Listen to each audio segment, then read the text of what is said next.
to Portman Road. This sound indicates an important announcement.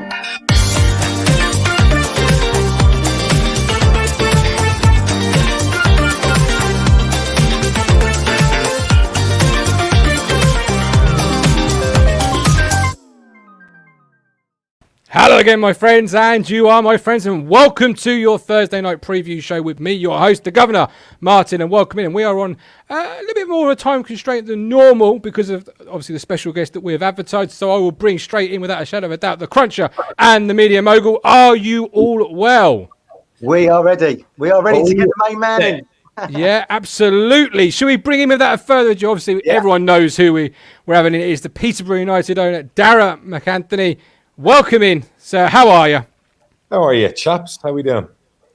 Yeah, very well. Look forward to the weekend. Rocking up, nicking 3 points off you lot, and climbing climbing that table. We were talking off air about thank you, Darragh. Yep, there you go. He started early, ladies and gentlemen.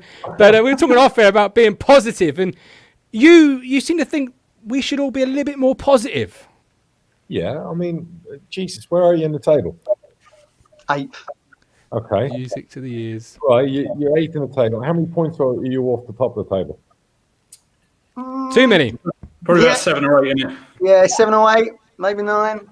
Three wins. You're 20 games into the season. Fucking hell. It's easy to say, Darragh. It's easy to say. It's more difficult for us to do. Yeah, but you know what? You got to relax. Do you know what I mean? Like, seriously, what are we, 20 games in, 21 games in? Yeah. Early days. Got to relax, lads. Do you know what I mean? Regardless of Saturday, nothing's decided. You know what I mean? There's a long way to go. No, true. Absolutely. So where were you calling in from today, Darragh? Which part of the world are you? iPad and Weybridge. So I'm in lockup like the rest of you. My family are back in the States, and I'm in Zoom hell. I've had like 11 Zoom calls today. I'm fucking fed up with isolation. The things I do for football. The only reason I'm in this fucking lockdown country is for my football club at the moment. Other than that, I'd be home in Florida, living free as a bird. Fucking absolutely. So yeah, I feel for you all. I'm with you in the pain at the moment. And anyway, but at least I get to see football live. Sorry, you guys don't. Yeah. Can be a bit of a blessing for some people who have, let's be honest, have not been positive with Ipswich Town recently. But we're all big fans of the Hard Truth podcast here. And we've pulled out some topics that you've talked about on your podcast over the last couple of weeks. I'll start the wheel off. It's the Networking 90 Wheel of Fortune.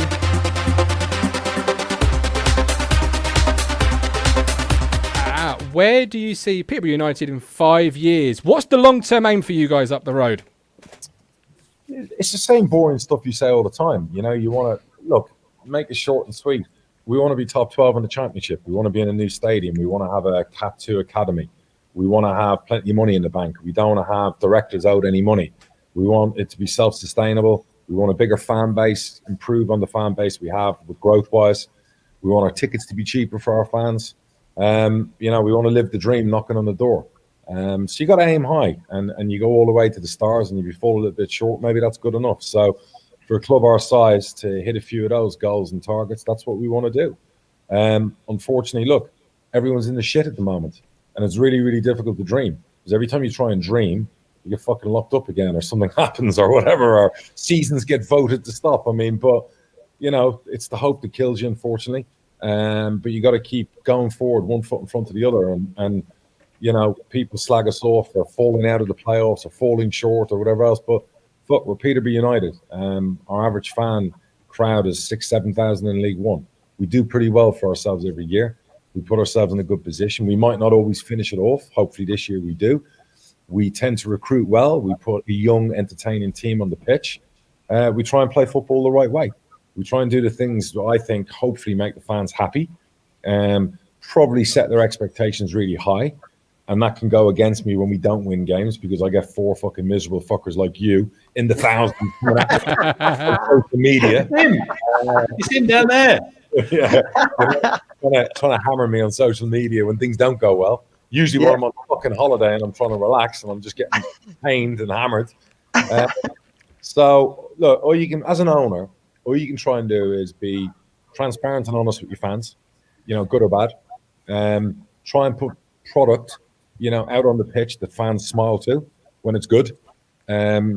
Try and, every year do better than the previous year, and try and pay your bills on time and make sure everyone gets paid. And that's some of the important things you have to have as an owner. And I feel in 14 years or whatever I've been in football, I've done the best I can with what I've got. I'm still, am I 44? Probably look 60 because I've been in football so long. But, it's like, football's like a drug. I'm addicted to football, like you guys. I'm a big fan. Liverpool. I own the Posh. I'd always be in football, no matter if I wasn't at Peterborough, I'd still be in football. Darragh, how do you balance it out? Because obviously football is really a what have you done for me lately business. Absolutely. And, you could be flying high 1 minute, 4 or 5 defeats, and it's all gone sour. How do you balance that as yourself? We're all human. We've got emotions, up, down, etc. So how do you balance that? Listen, do you mind me calling you the Gov? Absolutely. You've been called a lot worse, Darragh. I've been called a lot worse. So back in November, our family holiday last summer was cancelled to Dubai. So in November, I took the kids and the wife to Dubai, and then we came to England afterwards for Christmas. So when I'm in Dubai, I'm on a 2-week holiday, first holiday all year with the family. And it coincided with us losing 5 and 6, including getting beaten by Chorley on national TV. So it was fucking miserable. And the balance is, your family's been locked up all year. You finally got them on holiday. Try and relax, let your hair down, enjoy yourself. And I'm fucking raging on a Saturday night and a Tuesday night, on a Wednesday morning and a Sunday morning, and trying to balance and try and block that out. Really, really difficult, because you're thinking, right, where are the problems? How do I solve these issues? I'm not the manager, but I'm still thinking, how do I motivate the manager to solve these issues? And is it the players I recruit? I thought I put together the best squad we've ever had. Did I fuck up the recruitment in the summer? What didn't I do right? Then I got fans, season ticket refunds, and games are back on, and how do we handle that? And I'm having Zoom calls with my partners in Canada, and this is during my holiday. My missus is looking at me like, do I need to be ringing a good divorce lawyer? And I'm thinking, fuck me, I can't afford that. I'm meant to be on a holiday. I'm meant to be getting laid every day, and now I'm fucking irritating the life out of wife, so I'm not probably even going to get that. So it's all those. That's like owning a football club, the emotions, and I try as best I can to block out the crap and move past it. So after a shit defeat, I'll spend an hour moaning like a bitch. I'll speak to the manager. I'll kick a wall. I'll do whatever, and then I try and move on, because you can't obsess. In the early days, I'd obsess too much, and that's not healthy. It's not healthy for you. It's not healthy for your family, and it's really, really difficult to get that fine balance. I mean, I remember one day we were out, my kids, we went to one of those kind of jewelry places where you can buy rings and stuff, and you can bargain. And I thought I'd teach the kids how to negotiate a deal, And I went there and I was buying my kids an earring and a ring. And it was the night after we lost to, I think Wimbledon fucking beat us, and they've lost like 9 in a row since then. That's how bad we were. And I went into this factory, and my missus is with me with the kids, and I'm negotiating with this guy, and the manager's on the phone to me, and I got to take the call because it's about an issue with 2 players. And I got my mask on outside in the heat, so I've taken the mask off. I'm on the phone. Some guys chased me down the fucking road because I've got my mask on. Fuck off, you! And I'm just like, my God, this is meant to be a holiday, and it's like, anyway, I'm baffling on here. But the point of the matter is, owning a football club is more glamorous. The thought of it is, certainly. Darragh, why are you so transparent on social media? You're very different to our owner, Marcus Evans. We didn't even know what you looked like for 6-7 years. What's driven you into the other side of the ownership and being very transparent with your supporters? It's always been my character. I've always been I front things up. It's who I am. From day one only. I guess it's the way I run my business, my personality. And my missus put me on Twitter. She was like, oh, it's a really good way you can connect with fans. Little did she know. And I thought, it's a great way of dealing with rumors, speculation, gossip. Sometimes it's a way of generating business. So I've always used it as effectively as I can. I've always answered fans. I'll give it back. If a fan comes at me, I'll fucking bury them on Twitter. Nice. I have no problem doing that. If they step out of line, I'll come for them. And and obviously there's periods we weren't doing well, and you got the same old fans who think they know fucking better. And listen, by all means, come in, buy the club.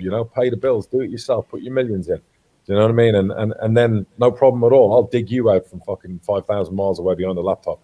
So Look, I enjoy social media. Nobody's going to frighten me off, and I won't run away. I won't shut my account down. I've got nothing to hide. I wear my heart on my sleeve, do things the best I can. That's not good enough. The fans will let me know.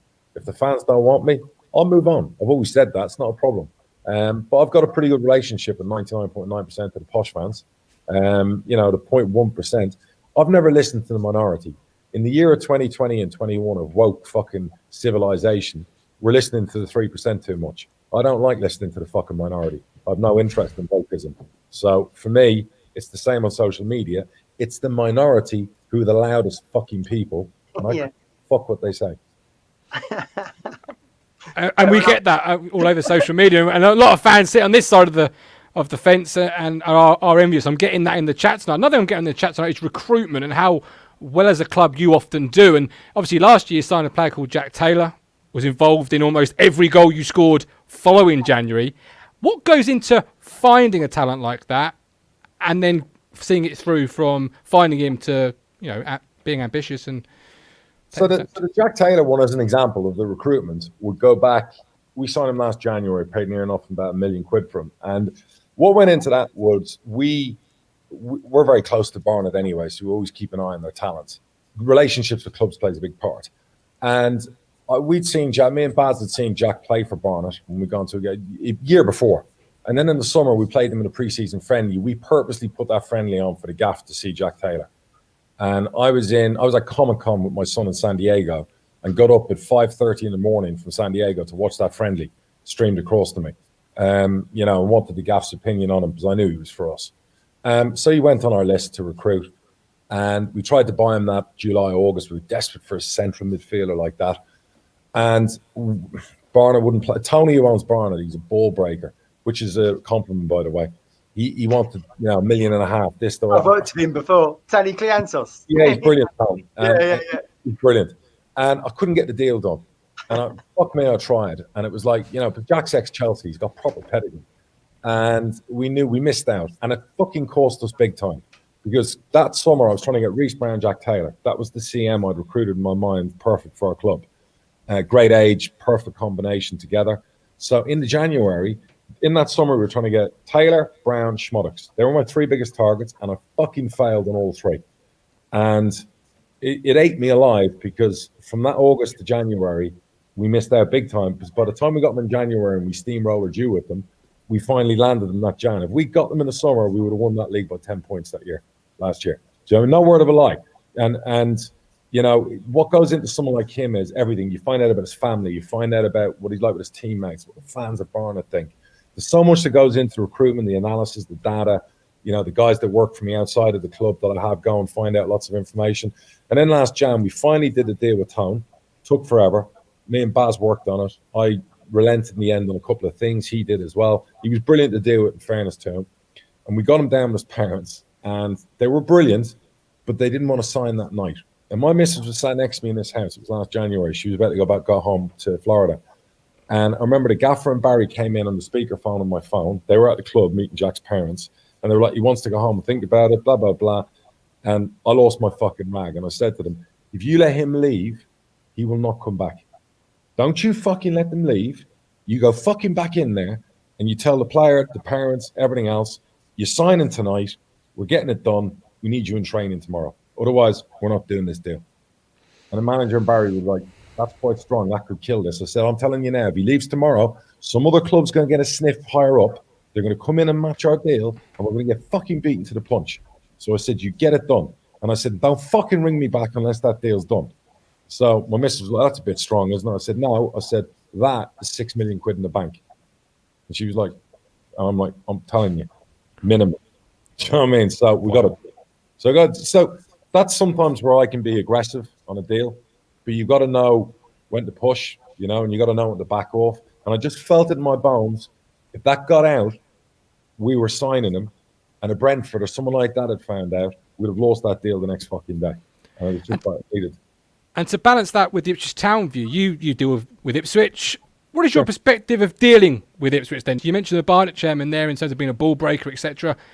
When you know you're dealing with Ipswich, what's the... What about Paul Taylor, Darragh? Paul Taylor, do you remember? You had our pins down massively. No, we polished a player there that had serious things going on, and we turned him into a diamond.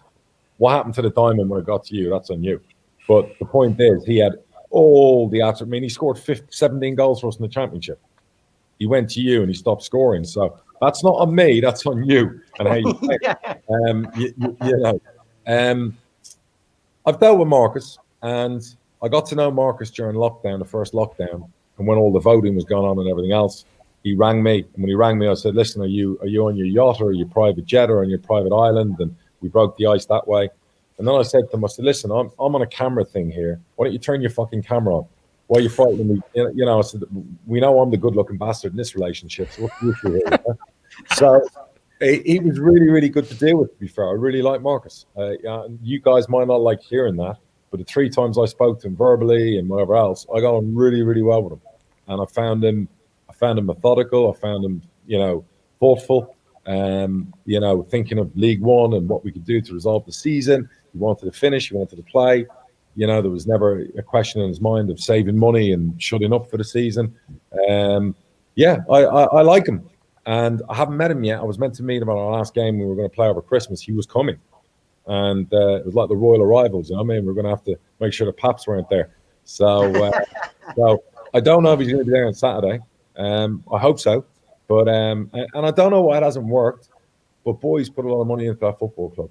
And anyone who puts that kind of money into a football club, I can't criticise. Has he often leaned on you for advice? I mean, because early in the summer when we spoke, you said you're amazed Barry Fry, who you called Baz earlier, hasn't been poached by somebody, because he runs it all for you. He's your footballing soundboard. Marcus has often been criticised for not having that at Portman Road, for not having that sort of level of character. Has Marcus ever leaned on you, ever asked you for advice? I know before we spoke a lot, he's spoken to Barry Fry a lot. He has rang Baz, and obviously we've tried to do deals. We tried to buy the big lanky striker that you sold at Barnsley. Do you know what I mean? Kiefer Moore. Yeah, Kiefer Moore. And we tried to buy. Obviously, we were doing a deal for Caden Jackson. You swooped in, and you heard we were in for Caden. You stole him from us. Was that before you got Ivan Toney, Darragh? I was pairing him with Ivan Toney. Oh, you're going to play them together? Yeah, I worked on that deal for 12 months. I spoke to the boy when he was packing his boots at Accrington's training ground and coming to us, and you fucking stole him on the way down. So that's what I mean about when a player is... Those round replacements, Darragh. They get lost all the time. So, but no, in fairness, and then obviously we were trying to take him off you because it didn't work out. So then we were trying to do a deal with Marcus for Caden afterwards, basically Baz and him spoke quite a lot. We never managed to get a deal done. But, they've got a good relationship, and he has rang Baz about a few things in the past. So, look, I don't know the football structure at your club. Who does the actual deals now? We don't know. It's a shroud of mystery. Everything at Portman Road, Darragh, is complete opposite to you guys. Where you're transparent and up to the light, everything is shrouded in absolute mystery. It is just cloak and dagger stuff. Look, all I can say, like I said to you, is I know he's put a lot of money in. I know he pays your bills. I know there's never a problem that you're going to go out of business like a Wigan, or some of those clubs. And I know for you fans, you demand, it's Ipswich, it's, the success you've had in the past, and you're in League One now. But when you look around and you look at fucking the vacuum and what's happened to some big clubs in the Football League, there's peaks and troughs, and, you'll get it right. And it could be this season. So, this is the way it works. The Ipswiches of the world and the Sunderlands of the world won't be scrapping around in League One for a long, long time. It just won't happen. So, for me, I think Portsmouth will go up this season and win the league by 10 points. That's my opinion. I hope my players prove me wrong. And Portsmouth were scrapping around the middle of League Two a few years ago. So, as deflating as you might be, deflated as you are at the moment, it's not all bad. You're making it difficult for us, don't you, with this salary cap? What do you think of this salary cap as an owner and then as a fan? Love the salary cap as an owner. As a fan, if I had a club with a 30,000 crown base, I'd fucking hate it. As an owner who sees recruitment as an art form, I love it because it matches me against big clubs and we're all on a level playing field. So now I feel if I can do my recruitment really well, I can beat those bigger clubs. So I quite like that aspect of it because that's my whole thing. And I think during COVID and everything that's gone on, it's not a bad thing to have for a couple of years to make sure that we don't lose good football clubs. It's my opinion. As a fan, it's frustrating as as anything else. I get it. But ask the Bolton fans how they're feeling. Ask Wigan fans at home how they're feeling. You know, so that's the flip side to the coin. I get your argument, but with everything in COVID, and it's fucking desperate out there, and the money and everything else, it's horrendous. The salary cap's not a bad thing for a couple of years. And if I'm honest with you, I couldn't really see anyway Ipswich having that much bigger a wage bill than, you know, you've got quite good young players in your academy, matching them up with good first team players. 2.5 million is more than enough for a club your size to win League One, in my opinion. Yeah, it's doing that art form as you described it. It's recruitment. It's about knowing the Jack Taylors coming through, knowing where they are, sure, and beating proactive guys like yourself, which is what I think. We don't. This is what we don't do, Darragh. When we sign players, we never go for your Jack Taylors, your Ivan Tonys. We're always going for like your Ollie Hawkins. They're 27, and you've got no sell-on value after that. And that's, I think, where we could do better. It's like Ivan Toney. How much did you sign him from Newcastle for? 450 grand.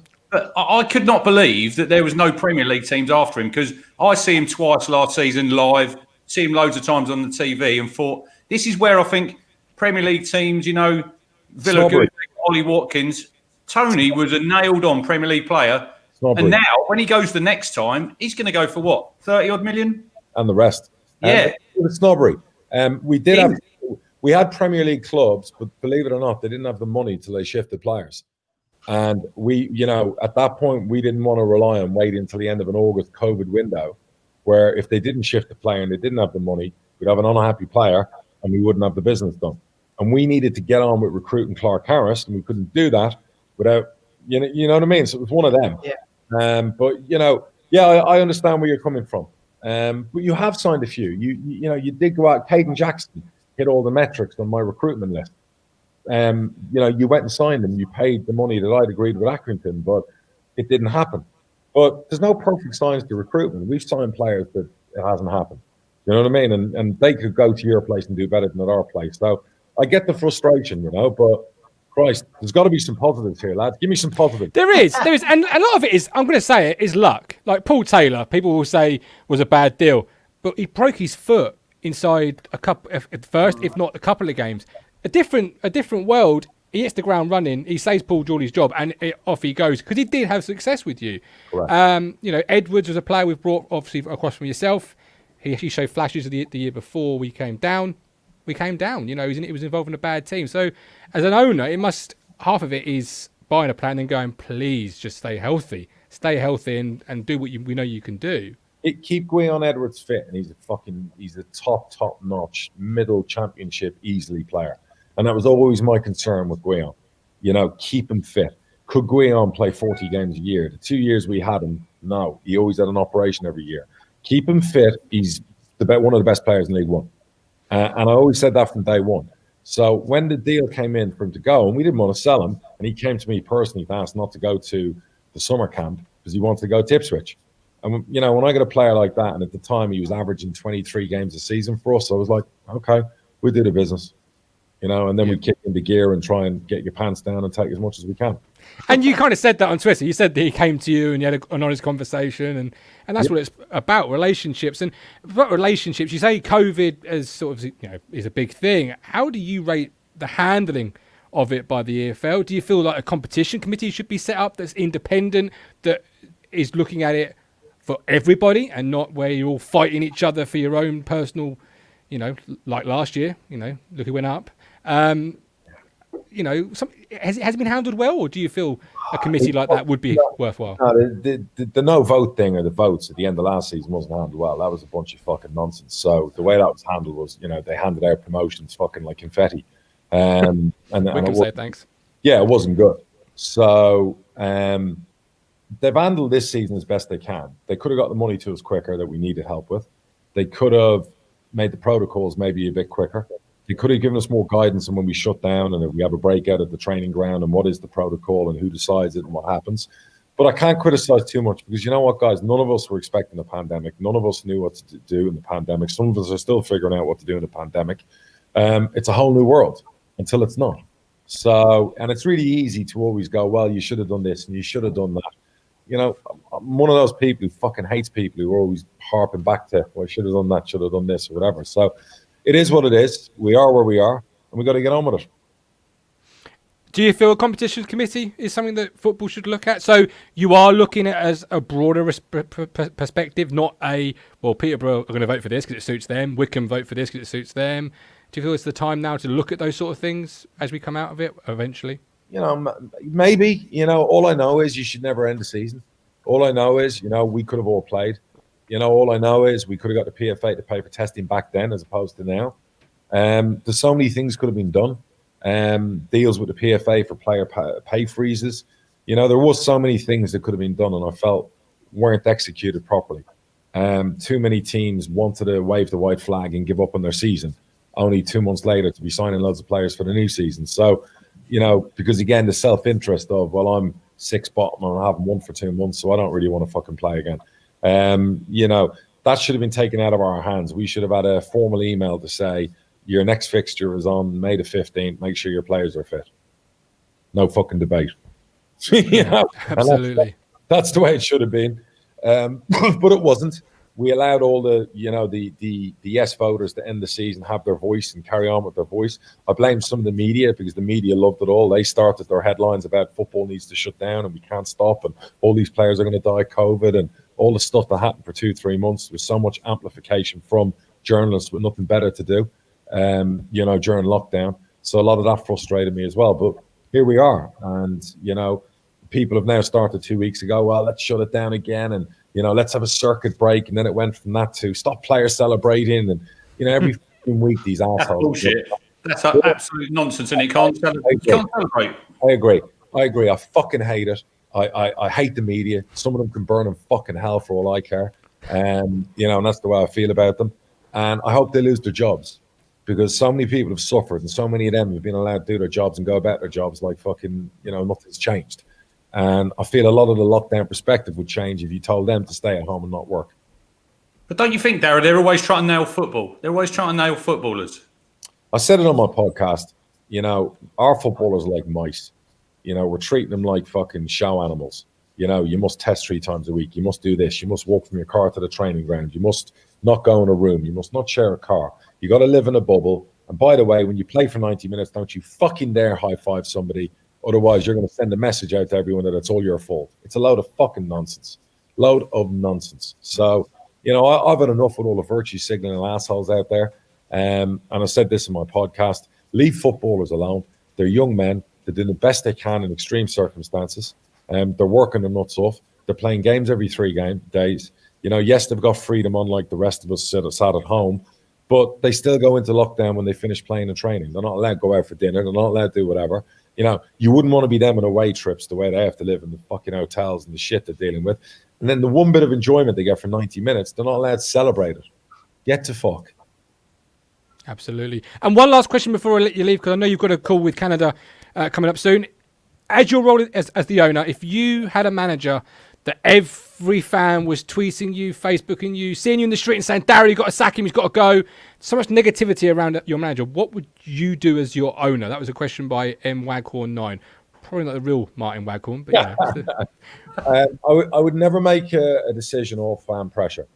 It has to be about my relationship with a manager. It has to be results driven. It has to be evolution driven. In other words, is the club in a good place? Is the academy working well with the first team? Has that manager improved? I always say to my manager, a little test I throw on him every 3 months. I go, Gaff, out of the 24-man squad, who have you improved the last 90 days? And they go, what do you mean? I go, well, we got some young players. Tell me which one that you and your staff have improved the most the last 90 days in training. And it kind of puts him on the spot. And then he starts thinking and he's going through it. And then he'll go, not as many as we should have. Leave that with me. So sometimes, I'll try. So it's all about, where you are with your manager. Yes, the manager could have a better relationship with the fans. We've had managers who haven't got on great with the fans. But ultimately, it's about winning. And I dare say if Paul Lambert delivered a promotion, regardless of your dislike for him or whatever else, you would all fall over yourselves and have a quick little one into the side bin afterwards, enjoying the promotion. You know what I mean? So that's just football. Football is fickle. Fans can be fickle, me included. We're all about winning. When we're not winning, we're all about moaning. So, yes. The reality is, I don't know Paul Lambert personally. I've met him obviously through football. I know he's been successful as a player, as a manager. He's won promotion. He's got out of this league before. Played for Dortmund. Yeah, all of that. He's got out of this league before. He's got out of the championship. I know maybe his run with you hasn't been what you hoped it would be, but I still think there's a good manager in there. But that remains to be seen. Let's hope we have a great game on Saturday and it's fun. Perfect. Yeah. 100%. Yeah. If you've got to go, feel free. 'Cause it's 9 o'clock, so go and phone Canada, the whole nation. The whole nation. An absolute pleasure. I wish you guys all the best. And it'd be great if we both got promoted. Where will you finish? Where will you finish? Where will we finish? Yeah. No fucking idea. Because last year you said playoffs or you'd resign, which I won't throw back at you, but fuck me. We were in the playoffs till COVID, you wanker. You can't. Are you fucking... Let me tell you right now. I put that fucking tweet out when we lost to Wimbledon. All right? I know. Listen, from that tweet, the next fucking 9 games, next 10 games, we won 7, drew 2. All right? In the next 9 games after that tweet. And then COVID came along and all the fucking voters came along and voted me out of 6th place down to 7th. Right? So, like I said, I did resign as chairman. All right? I'm no longer chairman. I am El Presidente. So I stuck to my word. You get it right, man. Come on. Listen, if we get promoted, I will take my chairman title back. Okay? Love it. Thank you ever so much. We all appreciate it. Look after yourself. Thank you ever so much. See you soon. Bye. Bye. Yeah. Great guy. I couldn't resist that last one. You got to have a bit of banter with somebody, everybody. What about absolutely? Over 30 minutes there with a rival club's chairman, giving us 30 minutes, Ipswich Town fans. Brilliant. That was spot on what you said, Matt, about transparency, and he's everything that you want. Look, I know Darragh has these knockers out there, and not everyone's fans. We see on your Twitter yesterday, Martin, people having a go, but he's so open and I'd love someone like that running our football club. I really would. Absolutely. Marcus, the microphone is on. It's open. You are welcome. Lee O'Neill, even. You are welcome. I say even. I mean, don't mean to disrespect you there, Lee. But the microphone is on. It is open. You can see we handle it well. Before we brought this man in, Mr. Mike Brown, let's round it up then. Peterborough at the weekend. What are we going to do? What do you think of that then, Mike? That was good. Do you know what? I could handle our situation and handle Paul Lambert if we had an owner like him. Yeah. He is everything a football club should be. Whether you make a bad decision or wrong decision as an owner, you're transparent. You, like you said, I'll happily shut fans down if they get out of hand. I'd happily deal with an owner like that. I'd happily have an owner like that. We don't know nothing about our owner or the running of the club. We have, as fans, we're the guys, we're the people that pay the money. Mike, he just asked us about recruitment, and none of us knew who's running the fucking show. To be honest, I was surprised that I thought maybe one of you would know. And I'm the same. I'm like, who the hell? Well, I mean, just what an absolute legend. Posh fans, whatever if them ones that are out there hating him, you want to be in our position. You want to be in our position with an owner. He may have millions. He may be putting money into the club. But Marcus Evans, come on this show. Have your point. Someone from the Ipswich Town Club, come on here and face the fans. Because, we're the ones that have to tolerate this crap every bloody week. 5-year plan this, 5-year plan that. Come on the show, guys. Put your instead of putting money in, put your mouth in. Fed up with it. Absolutely. Anyway, I couldn't say any better myself, to be absolutely honest with you. He's a breath of fresh air. I thought that in the summer. I thought that again today. Fantastic owner. And he's sort of owner. You can say a cheeky little comment like that at the end, and you just know, he's he's banter king. He's Bantersaurus Rex, and he loves that sort of thing. Yeah. But are we going to beat his team on Saturday? That's the question. Not a chance. Fuck you, positive, isn't he? Positive. I can't see it. No, it's not. It's not. We've just signed 2 players, and I'll be absolutely I'll be laid back, fainted if Lambert plays them two players from the start. They're going to start on the bench. Judge is going to be in the middle. Fair one. Judge didn't have a bad game against Thomas. I think Thomas Swindon. I think Thomas will start because he's been playing. Harrop probably, but like I said yesterday, and like we had in the WhatsApp group about. I'm not saying that they're not decent players and decent signings, but it's a sticking plaster. That's all they are until the end of the season. It's the last throw of the dice for Lambert. You know, Thomas might not be. Who? Thomas might not be because there's a press report today where the manager has slammed him and his professionalism. Normally, those sorts of things then sort of, that's a deterioration of a relationship. So maybe Thomas is an eye to a future deal. I know Amy Downs commented on the YouTube channel, Rich, saying she couldn't work you out because you were saying they weren't very good. Then put them in your team. Look, I said, now you've got them in, they have to play. I'm not sitting here saying that I agree with it, that we signed them. Thomas, you just look at his goal record, Martin. He's played 127 games and he scored 8 goals. So we've got a lad called Jack Lancaster, plays on the right side, who's left-footed, who, personally for me, look, we're all fans of Jack on here. I think he could do just as good a job as Thomas does. I know Matt thinks that... Yeah. Oh, you're back. Matt, I know, Matt, you think that some of our youngsters are cotton-wooled, and I don't disagree with you there, but I just think we know what's going to happen. We're not going to get promoted. The loan players go back, and then you've wasted another 4 months, 5 months of a young player's career where they could play. I know Martin's a big fan of El Mazzuni. He's not getting a look in. No, huge fan. But they're here now. Isn't this He won't get a look in the Cambridge, was he, El Mazzuni? He won't get a look in that. Not this year. They were winning, Matt. They were winning, started the season well. The 4-4-2, he's a 10, so it probably didn't suit his game. But yeah, maybe. But I like the look at Thomas. There's no more excuses now, guys. Lambert, he can't blame anything. He's got a massive squad, players at his disposal coming out of his ears. And as Alex Griffin says, he's a guy with his ear to the ground. A lot of football fans follow Alex, great guy. Thomas was their best player last season. I'm more excited for Thomas than I am Harrop, because Harrop, I can already hear he'll need a run of games. He's not fit.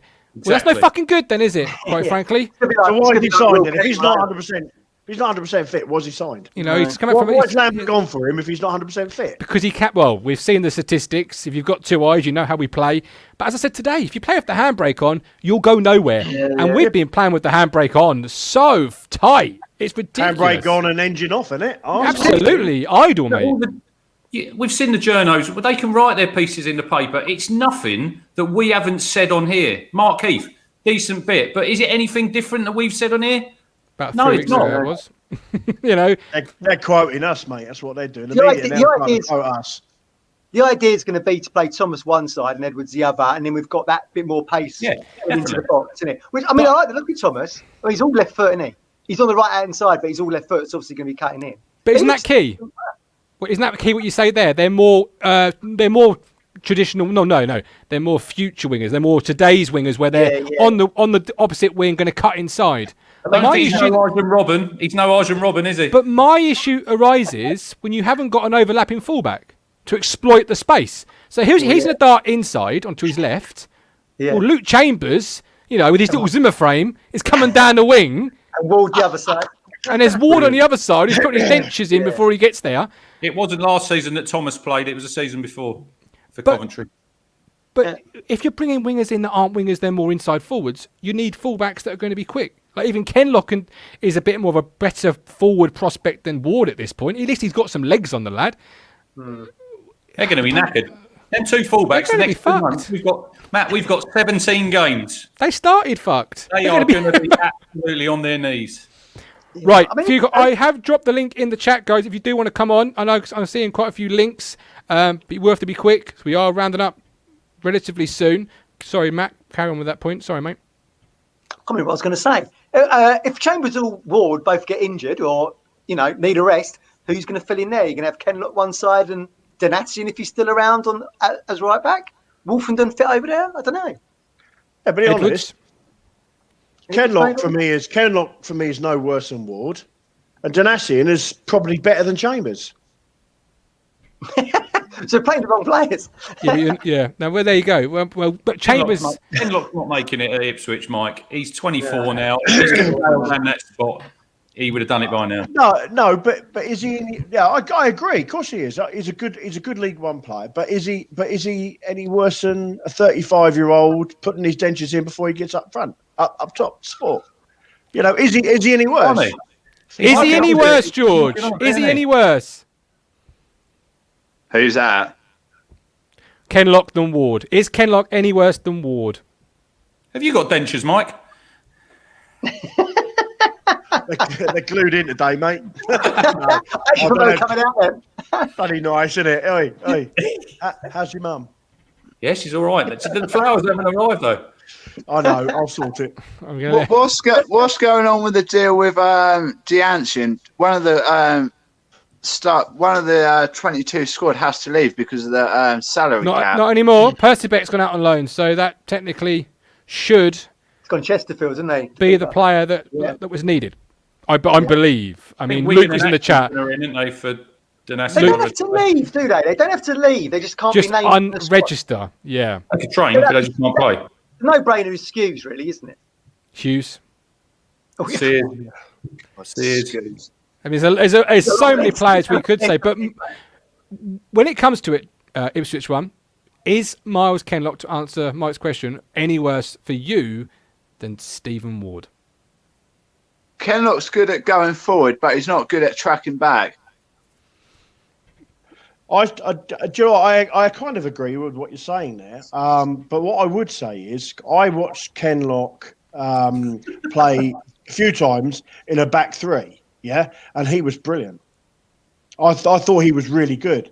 I've never seen Miles Kenlock be brilliant, Mike. No, I have. I've watched him a couple of times play in that back three role when they have played the back three, and I have to say I thought he was really good. But he's taller than you think, isn't he, Kenlock? He's taller than you think.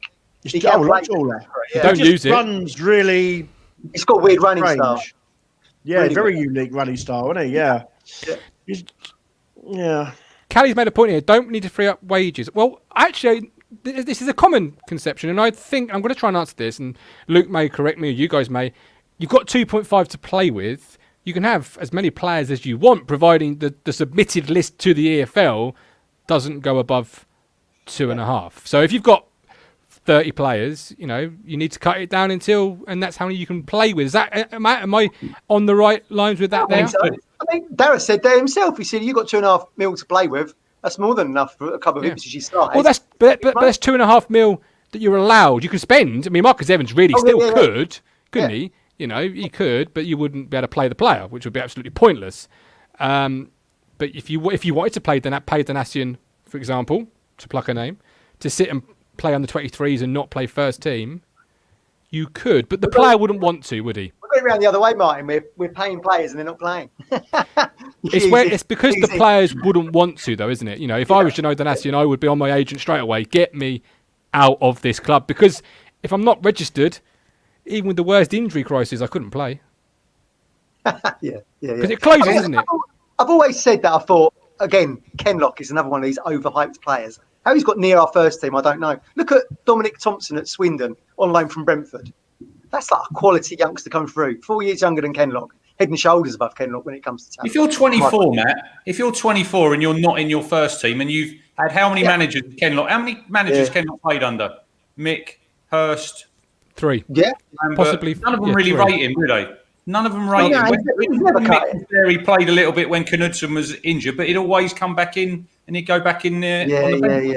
So some players peak later on, don't they? They do, and I know. Yeah, by 24, you should know your position, but you should know your position. You should know how to play. But there is players that have got better as they've got older. He needs to do, Mike. He needs to do what Josh Emmanuel did. Go and play football. Go and play football. All of our young players do, because you're very close there, Crunch, to Lancaster being nearly that when you're 23, 24, you're not, you are what you are, because he ain't going to play the rest of this year a lot. Then if we get promoted, big if, would you look to have him as a first choice, or would you look to suddenly bring somebody in? If you don't get promoted, is he good? Like, you're getting close to that age, aren't you? Whatever happens, if we get promoted or we don't, there's a massive overhaul coming in the squad. Either way. Oh, huge, yeah. Well, we can get rid of Ipswich Chambers. We can get rid of. Sorry, yeah. Before I let you go, score line for Saturday, please. My head says 2-1. And if we win it, it'll be in the 93rd minute by Crunch's hero, Luke Chambers. Oh, go on. Go on, son. Paul, welcome in. First time for Paul. Welcome in. How you doing? Yeah, I'm good. How are you?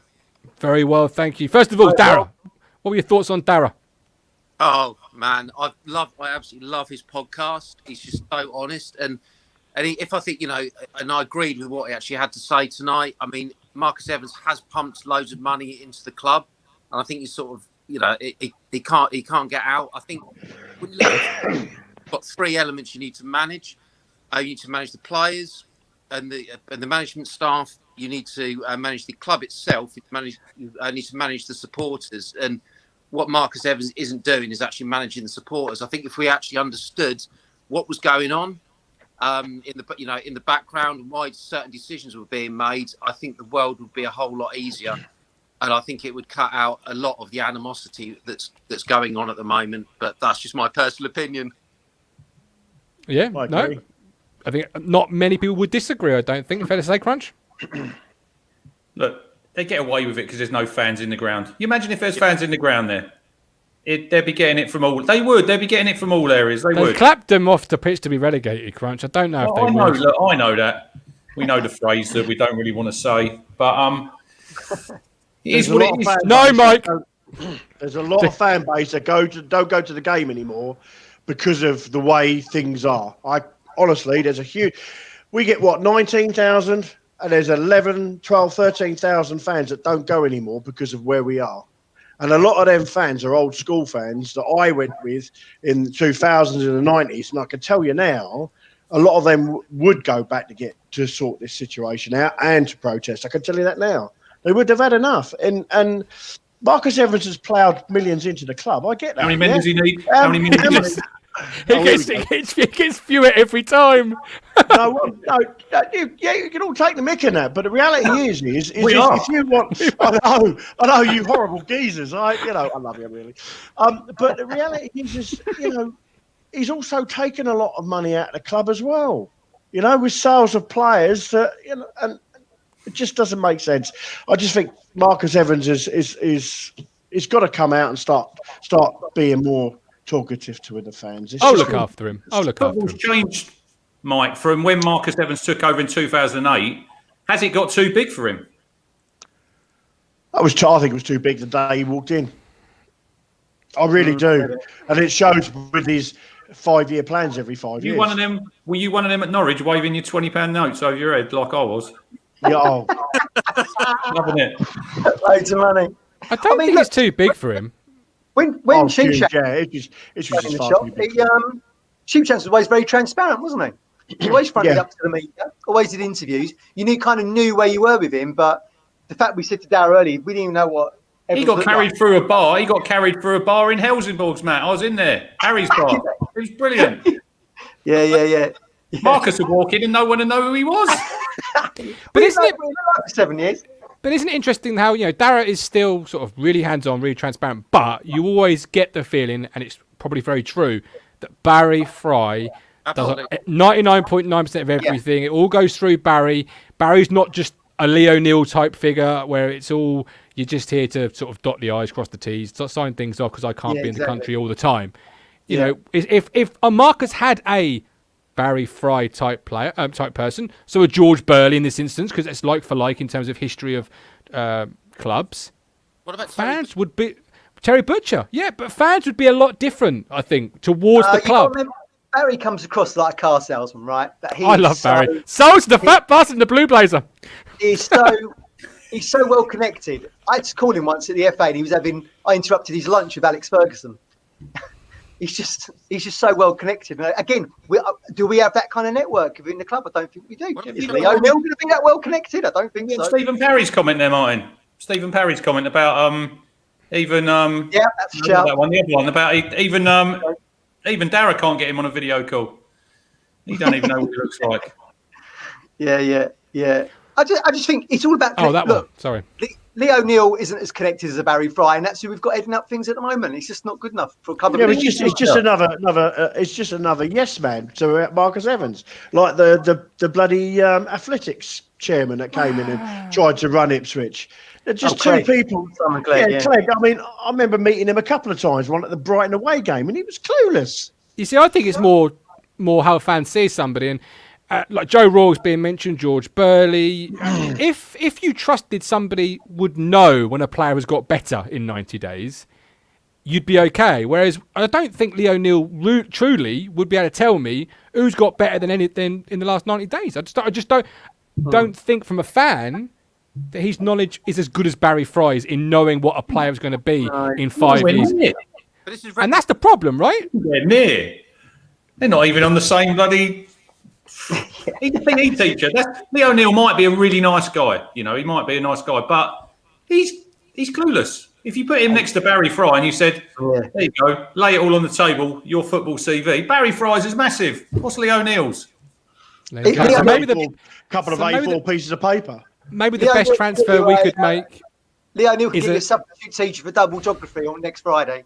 I don't think he's getting the players we want. You see, I don't like labelling him as that because I think that's unfair. I think people can be many different things, but I do feel maybe the best transfer we could make as a club in any window is somebody in that middle role with ability, with knowledge, and really sort of get fans back on side that way. But so, Paul, Saturday, score prediction, please. I've got people waiting, so we'll have to bring them in. But score prediction, my friend. Not good. I think Peterborough win. I think they're too good. I hate to say it, but yeah, I think they've got too much at the moment. Lot more cutting edge. Okay, score prediction. I would say 2-0 to Peterborough. I hate to say that. No, that's fair enough. We'll see you Saturday for the match ticket anyway. Look after yourself. Thank you so much, Paul. Craig. Callie says he's jealous of Peterborough United fans right now. Let's try again. Craig, you there? Yeah. No. Yeah. No. He's doing like sevens, not appearing on the camera. Can't, Craig. We all know what you look like. Put your camera on. Marcus I'll bring you in a second. He's here. Callie is jealous of Peterborough United fans. Are you three jealous? 100%. Yeah, a little bit. Yeah. It's just the transparency in it of Darragh, and he's like one of the lads. Yeah, and he's doing really well at a club that he admitted himself is very small with Peterborough United. To finish, jealous of Peterborough, Matt. Look,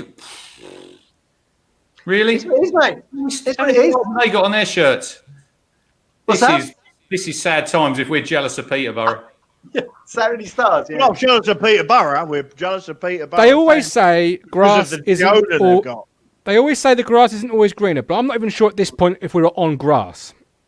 We're on concrete. So, you know, concrete the Roman field.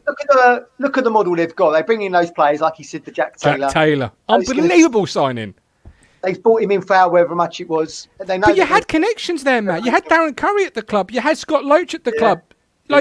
We know Cruncher knows first and foremost. Players talk. So he would have been known to this football club. And they put the pre-season friendly on so Darren Ferguson could watch it. If that had been us, and we'd have had him at the club and he said, I'm going to go away and think about it, we'd have fucking let him out the door, wouldn't we? We'd just play the usual suspects, don't we? At Colchester because he's down the road and all that. Yeah. Don't even do that anymore. Stuart, I'll bring you in. Are you jealous of Peterborough United? Yeah. Why? Why are you jealous? Well, he's what an owner should be, direct with the fans, telling them what for and stuff like that. Passionate guy, yeah. Evans, he's just a hidey person, likes to hide all the time. Well, I suppose I think his take on it was he's the 188th richest man in the UK. He's got a family. He wanted Say it louder. Say it louder. The 188th richest man in the UK. Difficult to say that. He's got a family. Because you'll have all them people on Twitter saying, oh, yeah, but he's been affected by a pandemic and all that bullshit. Not having that. No. So it's the Queen of England, but he's still richer than her. He wanted an element of privacy. Probably opening the Daily Mirror, which is what he really wanted to do, Trinity Mirror. And he probably buying them is what he really wanted to do. And that would have given him that anonymity that he could, hide behind. Football clubs don't really do that, does it? You need people like a Darragh or some version of transparency to talk to the supporters. I think people are jealous because when they see their owner, Marcus, and they see Lee, it's always either just through a written article through the East Anglian Daily Times or a pre-worded, I'll sit at this camera and I'll say what I've got to say on the auto cue and that's it. Whereas Darragh, you could tell that was unscripted. He didn't know what was coming out of this mouth here. He didn't know what Matt was going to say. Anything could have been said. The chat was live.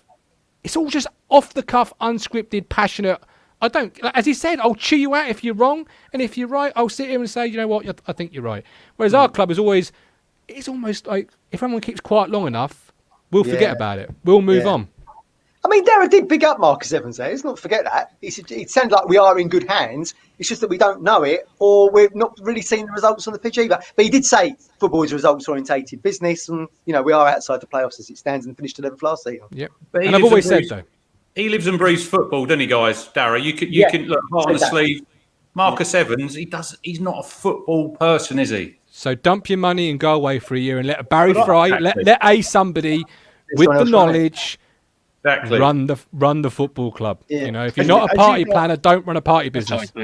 As you guys know, I'm well into my carp fishing and stuff like that. Let me tell you, I've seen so many badly run fisheries by farmers, by people that do not know what they're doing. Right, in my time, and you think, and then you come across guys like some of the big names. I ain't going to waffle on too much, but what I'm going to say is their fisheries are just ridiculously brilliant because they're not only involved in the sport, they do the sport, and they understand it. Marcus Evans might as well just hand the reins over to someone that knows about football, right? Because that way he can be the middleman between Marcus Evans and us. He could be that voice box. What we don't have is a voice box, to bring the fans and the club together.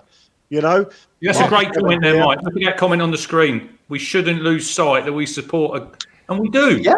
Oh yeah. But that's the reason why we're still here. Yeah. Because that's why Wigan, I know Wigan had other issues, but there was always a rugby town first. This is a football town. Yep. This is the only club in the town, obviously, of a professional standing. And that's why we're still here. Because 9,000 people in the middle of a pandemic signed up for a season ticket. Unprecedented. You've said before, Martin, about the owner. Where is the pride that he owns Ipswich, a football club? We don't see it. Don't see it at all. No. And you saw that with Darragh. You could see, he was proud. He's a proud man. He's got, he's a millionaire. He's got an ego. They all have. Let's be honest. You got to be the top of your class, be the top footballer, the top businessman, the top bricklayer, Sid driver, top bricklayer, the top of anything. You've got to be. Tractor driver over here, yeah. Absolutely, yeah. Top fisherman, top banter driver in Stuart, and of course the top media mogul. Right, let's round it up. 2 minutes to go. Score predictions, guys. Me. What are you then? I don't know. I'm just a boom wannabe, aren't I? The Podfather. The Codfather, yeah. The Cod. Fuck off. The Codfather, yeah. Score predictions then, please, gentlemen. Who's going first? Go on, Mike. 3-1. I actually think we're going to get done 3-1. I'll go first, and then that's a good day for you, isn't it, Mike? 3-1 Peterborough. I just can't see it unless Paul Lambert's suddenly going to pull out a formation change. I can't see us beating Peterborough. I really can't see us beating them at all. Okay, Stuart. Horrible. I hate saying it. I hate to see it as well. We're just going to get absolutely annihilated. 5-1. Fucking hell, Stuart. Don't you guys ever call me negative again? Right, but hang on, one thing. You got to promise me, Stuart, you're not going to walk this back on the forum in about half an hour's time. You're going to stick with this one, right? I'm sticking with it. Good man. Matt, good coughing skills there, by the way. I like the 2021 coughing dab. I'm going to go on battery here, so I'm glad we're finishing. I think we'll probably lose 2-1. Fucking negativity in this chat is terrible. Well, we lost 3-0. We lost to Charlton 2-0. Why are you expecting any difference to Peterborough? We've got 5-2 from Casanova Crow, 1-0 Linden. Sid Driver, top bricklayer, I like it. Rob Pooley, 1-0. Best pod you've done to date from Owen. Appreciate that, Owen. Thanks ever so much. And George, 3-1. Cruncher, bring some positivity to this chat, or Michael to do it. Look, it is hard. Where is he? I think. Why are we fearing Peterborough? Why are we fearing Peterborough United? He says that now Darragh's gone. No, I said if he's here, they're no world beaters, Matt. They're no world beaters. You were saying different. They ain't no world beaters. Did you see us at Burton? We won the game, didn't we? We won. Oh, come on. We won that game with a deflection. They're no world beaters, but I'm going to go 1-1. I didn't know deflection didn't count, Mike. I thought, a goal's a goal. I think it was actually going off target, wasn't it? So you're going for a point crunch? Yeah, I think get a point. Stay in, like I said on Tuesday, stay in the game, keep it tight. Keep it tight. Don't go chasing the game because they'll cut us to ribbons if we do. Perfect. Right, we're done. We're dusted. I am back on Saturday with Matthew Phillips and Adam Flatt for the Peterborough United match day ticket. Cruncher, you can sit down, have a rest. You've done well this week. I'm off to do some more walking. Come on, boys. Keep up. Good man. Yes, stuff at mine. We're closing in on the end of January. Let's get it. Let's get it. Mike, you still got time to get involved. So is Stuart. Let's do it. I will see you all Saturday with love, with care. 3 points are incoming. See you. Hello and welcome to Portman Road. This send indicates an important announcement.